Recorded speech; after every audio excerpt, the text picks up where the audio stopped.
हम इस भारत को भ्रष्टाचार मुक्त भारत बनाएंगे और हम इस भारत को आतंकवाद मुक्त भारत बनाएंगे। आप सब लोगों ने 2014 से 2024 तक भारतीय जनता पार्टी ने जो वादा किया था उसको पूरा करने का भी काम किया। बहुत बड़े बड़े फैसले देश के प्रधानमंत्री ने 2014 से 2024 के बीच में लिया।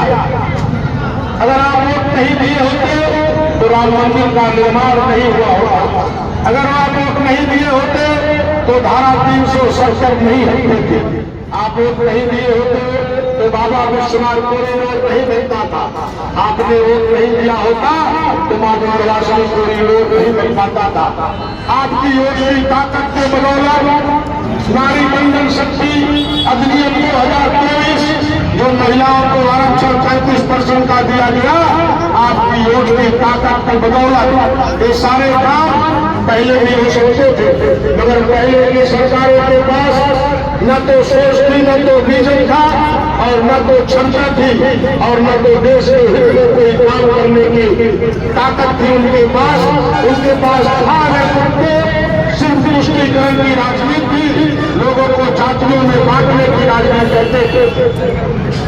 2019 में आप सब लोगों ने हमें सांसद बनाया था।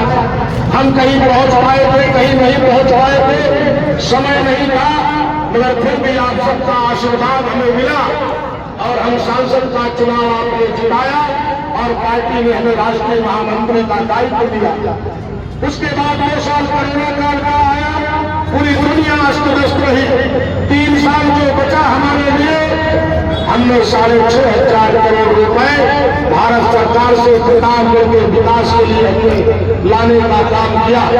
22 किलोमीटर का बाईपास जो गोड़े से चढ़कर राजगढ़, 52 किलोमीटर का बाईपास जो बर्मा नगर से यही बगल से गुजरता होगा जो समंसा तक जा रहा है और भोगिया मऊ से लेकर सुल्तानपुर तक का भोरदेव, चिलबिला से लेकर अमेठी तक और शनिदेव मंदिर से लेकर मां बाराही देवी और मां बाराही देवी से बाबा अमरनाथ होते हुए मंगोलपुर चौराहे निकला हुआ। सारी बड़ी परियोजनाएं बंद पड़ी। एल फैक्ट्री को पुनः 80 करोड़ रुपए जमा कराया गया और उसको पुनः जीवित किया गया और 1100 करोड़ रुपए का एमओयू हुआ है जो दूसरे कार्यकाल में उसमें एक बड़ा उद्योग स्थापित करने का हमारा लक्ष्य है। देश के प्रधानमंत्री ने इस देश के लिए जो संकल्प लिया है, जो गारंटी दिया है, इसके बाद हम देश में एक देश और एक चुनाव कराने की गारंटी दे रहे हैं। क्योंकि बार बार चुनाव होता है, हमारे देश की अर्थव्यवस्था कहीं न कहीं गड़बड़ाती है, कहीं न कहीं अर्थव्यवस्था में कमी आती है। देश के प्रधानमंत्री ने संकल्प जारी किया है। इसके बाद का चुनाव प्रधान से लेकर प्रधानमंत्री तक का चुनाव एक साथ होने वाला है। माननीय देश के प्रधानमंत्री ने जनसंख्या बिल पर कानून बनाने की भी संकल्प जारी किया है। हमारे देश के प्रधानमंत्री ने एक देश और एक कानून बनाने का भी गारंटी दिया है। 3 करोड़ लोगों को आवास दिया जाएगा।